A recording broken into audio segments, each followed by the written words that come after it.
Mawalang galang po, senyora. Ano yun? Gusto ko po sanang humingi ng pabor. Anong gusto mo? Mag-a-advance ka? Hindi pwede mag-advance dito. Mamimihasa kayo, mababaong ka lang sa utang. Gusto ko lang po sanang magpaalam mag-day off. Ano bang gagawin mo? Gusto ko lang pong makita ang pamilya ko sa Quiapo. Namimiss ko na rin po sila. Ay naku, hindi pwede mag-day off muna. Ang daming gawain dito. Saka na yan, bawal muna mag-day off. Sige, umalis ka na. Sige po.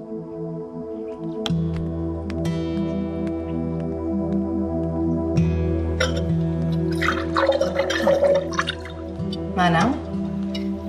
Ay, senyorita, sandali lang po. Ako na po dyan. Hindi, ako na po. O, hindi po.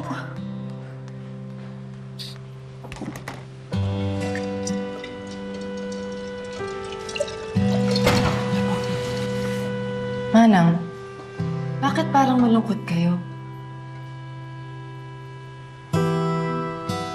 Ano pong problema? Hindi po ako pinayagang mag-day off ni senyora eh. Marami daw gagawin. Gusto ko po sanang makita ang pamilya ko sa Quiapo. Kaya po?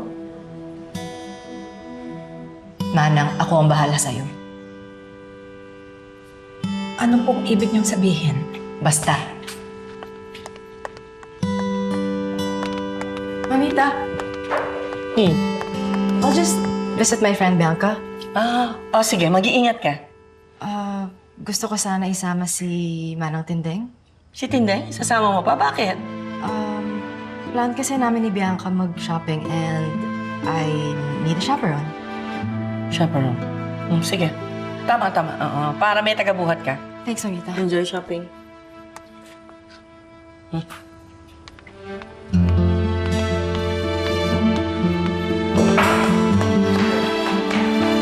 Manang, mag-alis ka na. Po, pupunta tayo ng Quiapo.